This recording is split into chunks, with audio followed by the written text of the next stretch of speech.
Welcome back to the Secular Homeschool Revolution, the podcast for secular progressive homeschoolers who are reimagining education for their kids unapologetically.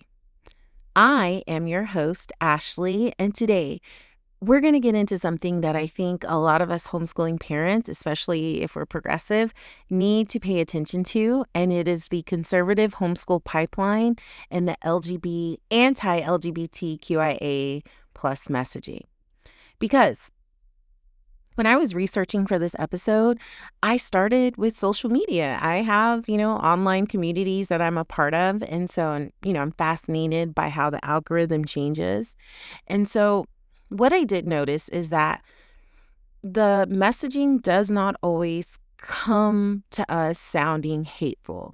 And these are hashtags that I became privy to in this research.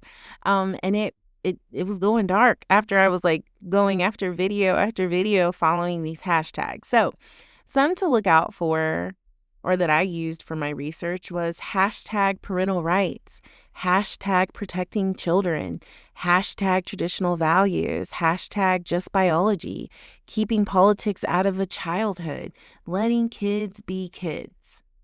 Now, some of those are red flags, but some of those, the language around them sounds reasonable. It sounds like care. It sounds like concern. But when you start peeling back the layers and you really pay attention to the messaging, it really isn't about protecting kids. It's about controlling, which kids get to be seen, which families are respected, which histories get to be taught, and which identities are considered acceptable. And this is especially important to talk about because it is Pride Month. And as progressive homeschoolers, we have to be able to name it so that we can deal with it. And this isn't about creating fear or confusion, but we are trying to raise kids who can recognize fear-based messaging when they hear it. So let's get into the topic.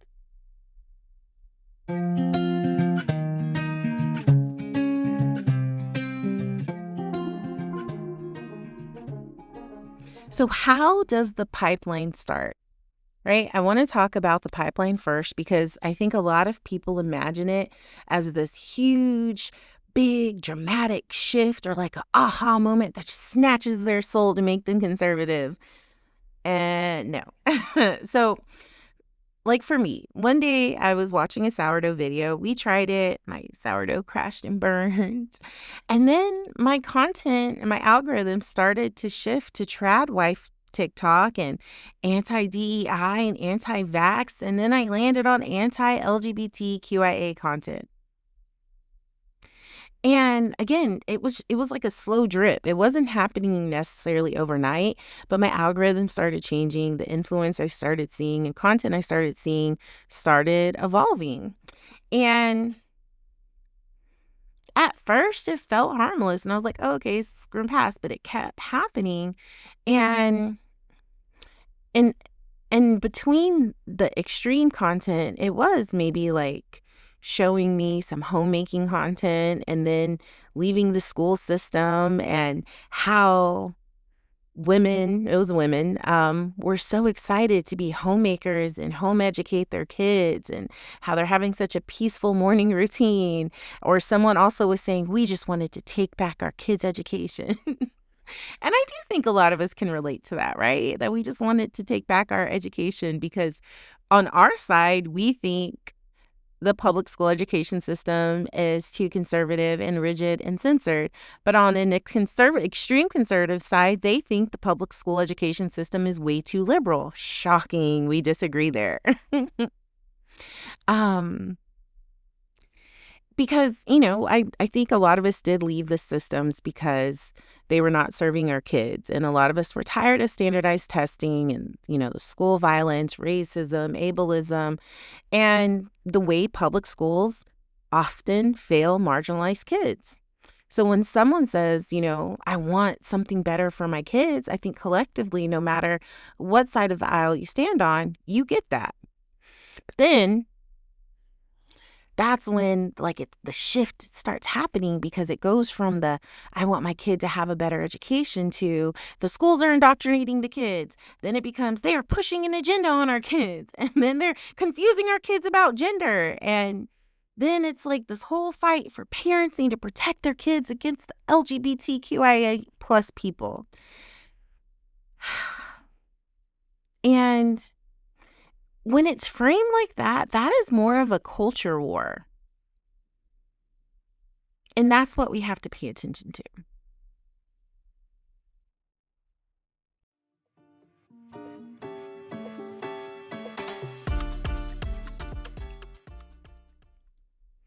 Now let's focus on the phrase parental rights. Now, I personally believe parents should have a voice in their kids' education. I homeschool, right? So I support that. And I believe parents can make intentional educational choices. But the phrase parental rights is being used in a very specific way. And it's not just about parents being involved. It is used to argue that one group of parents should be able to erase queer people from curriculum, libraries, classrooms, and overall public life. And that also means I don't want my child exposed to that. Now, that is interesting because it means so many things. That means queer families. That means trans kids. That means books with two moms or two dads. That means a history lesson that includes Bayard Rustin, Audre Lorde, Marsha P. Johnson, Harvey Milk. That also means kids learning that gender has been understood differently across cultures and history. And here's what I need us to sit with. Queer people, trans people are not inappropriate. Queer families are not inappropriate. Queer history is not inappropriate. Trans people existing is not inappropriate. And when people say, I don't want my kid exposed to that, what they really are saying is, I want my child to believe that only certain people are normal. And that's not neutral. That is indoctrination.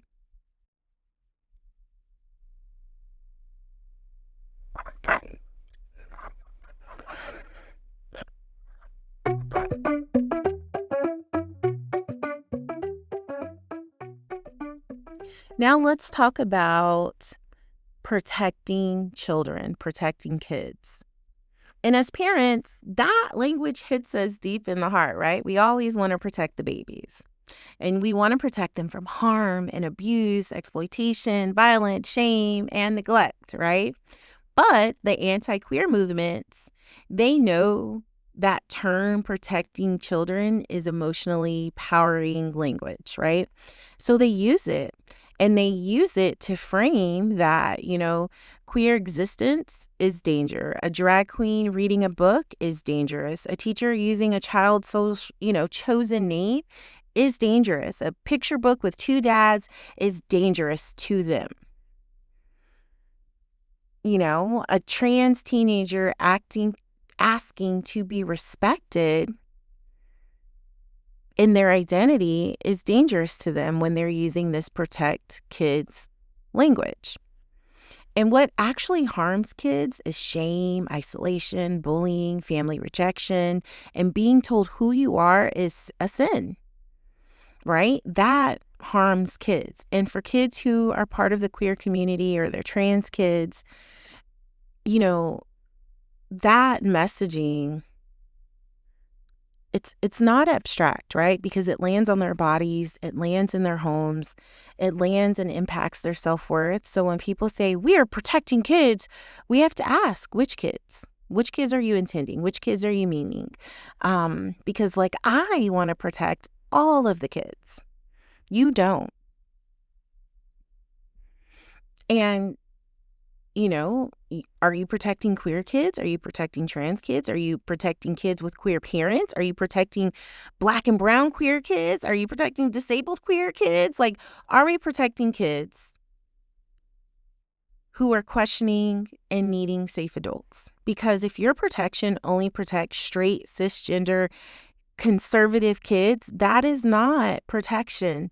That is exclusion. And if you're seeing that, you have to think and remember to ask those questions in a liberating way, to call out the harm and saying, which kids are you specifically talking about? Because I do feel like queer kids deserve protection and support.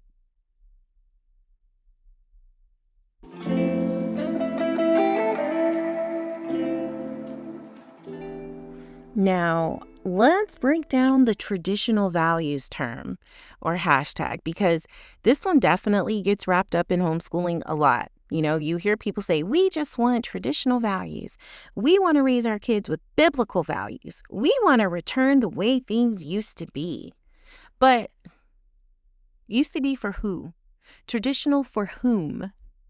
Because when people talk about going back to the quote unquote good old days, I want to know, was it good for who? Good for Black people, Indigenous people, queer people, for women, for disabled people, good for children who didn't fit into strict gender roles? Because a lot of what gets called traditional values is really about hierarchy, men over women, white men over everyone. And adults controlling kids instead of guiding them. And in the good old days, it does have whiteness at the cultural center. It has Christianity as the moral standard. And I do understand that families can have values. Families should have values. But values rooted in fear and control are not the same thing as values rooted in dignity and justice. I know for me in my house, our values are not pretending difference does not exist. Our values are about making sure our kids know the difference is not something to fear, because we do value honesty and consent and justice, community care, curiosity, and people being able to live fully and safely as themselves, because those are values too. And for us in the progressive homeschooling community, we need to stop letting conservative homeschool culture act like they own the word values, because they do not. And I'm actually in the homeschool families Facebook group. I don't know, it has like a pink little icon. And lately, there have been people posting, because it's not lately, we're 3 days into Pride Month, and some people are saying, hey, happy Pride, and other people are being gross, negative Nancy's, trying to say that their conservative values are the hierarchy, and they are not. But yeah, what are you trying to get back to? Explicitly explain to me what it is that you're trying to get back to.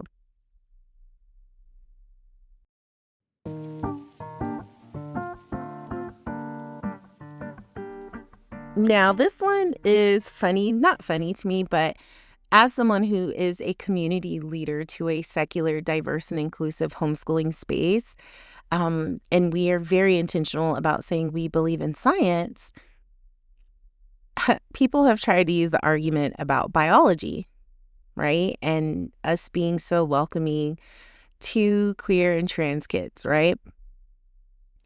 They're like, well, I believe in science too. I believe that there's only two genders. Boys are boys and girls are girls, and we are just teaching the facts. And I feel like if you're saying that, you're not actually inviting yourself to explore, science. You should get scientific and curious, because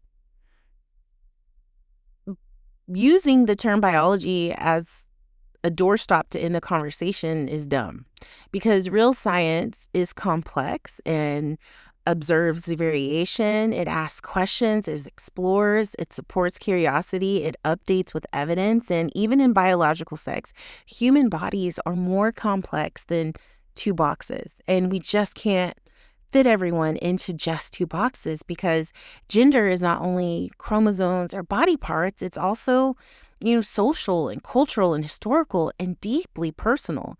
And across time and cultures, people have understood gender in many ways. And this strict Western gender binary are not the only way humans have existed. So when someone says, I'm just teaching biology, gender's in two forms, ask them, are you really teaching biology, or are you using biology to justify disrespect and your lack of knowledge? Because a kid can learn about bodies without learning to dehumanize trans people. A kid can understand reproduction without being taught that gender diversity is fake. And a kid can learn science without learning your bigotry.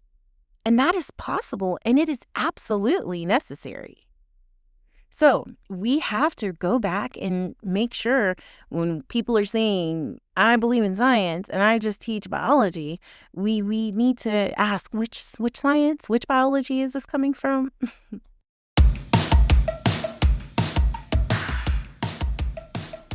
So why does this matter for homeschoolers? Because homeschool spaces are not automatically safe just because they are outside of traditional school systems.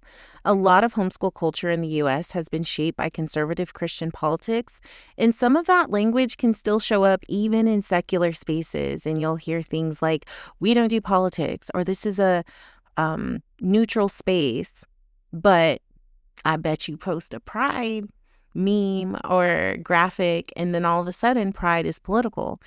Black history is political, pronouns are political, banned books are political, but gender roles, traditional family structures, capitalism, Christopher Columbus, and American exceptionalism are all treated as something neutral.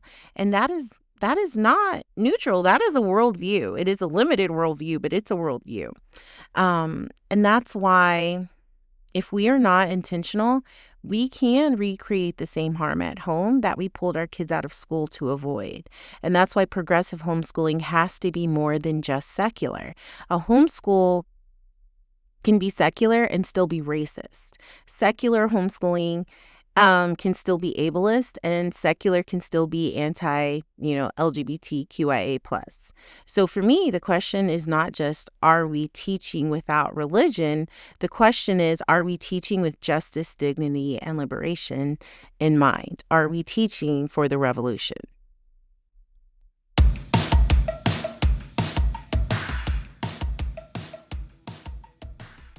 And to close out this episode, I want it to be understood that queer messaging or anti-queer messaging does not always sound loud or hateful.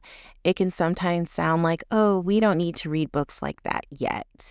We accept everyone, but we don't talk about that with the kids. And I don't care what people do, just don't put it in my face. Or they're too young to learn about that kind of stuff. And we have to be wide open and clear that queer people, trans people are not inappropriate. They're not up for debate or topic, and respecting someone's name and pronouns is not political. It is basic dignity. And when we avoid books and history and language and people connected to the LGBTQIA+ communities because we feel like it's too much, we are not, in fact, protecting kids. We are teaching them that who is the most important to be visible and who has to be shunned, shamed, and hidden. And progressive homeschoolers have to be honest about that. And pride cannot just be a cute picture, photo op, a flag, or you like the colors. Pride in itself in the month of June is political. Affirmation has to show up in our books, our conversations, our corrections, our communities, and our homes. And we are just not being people who tolerate, but we are being people who affirm the community.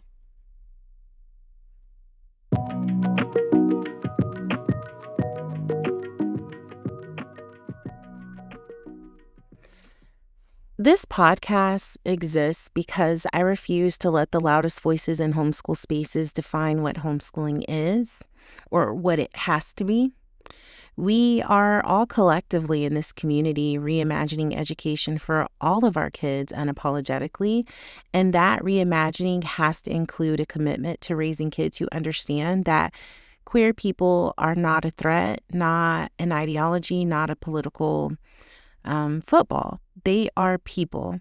They might be your kids. They definitely are your kids' future neighbors, coworkers, friends, and family members. And an education that erases them is not education. It is a lie. It's indoctrination. And we didn't opt out of the system to tell our kids lies. Us as secular progressive homeschoolers, we exist, and so do LGBTQIA plus homeschool families exist, homeschool families of color exist, disabled homeschool families exist. We are here and we are taking up space. We are not, a detail or a footnote in someone else's movement. We are creating a revolution for ourselves, for our kids, to have more communities. And this work, this pathway is important.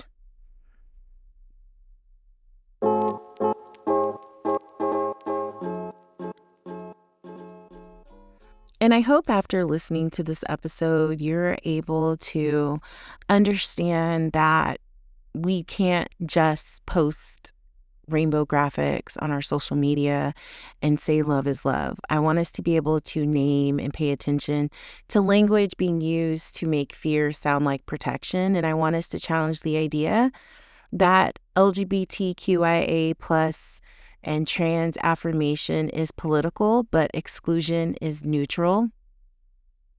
And I want us to remember that us as progressive homeschoolers, it's not just about what we leave behind. It's about what we're choosing to build. And I thank you. I thank you for building something beautiful, building for a better future, building for our kids. And most of all, I thank you for listening to the Secular Homeschool Revolution. I know we are all doing the work of reimagining education for our kids unapologetically. Now, if this episode, made you think or made your heart happy or it upset you, please share it with a community member or a friend or in your group. And I encourage you to follow, and subscribe. And until next time, keep doing the work for the revolution.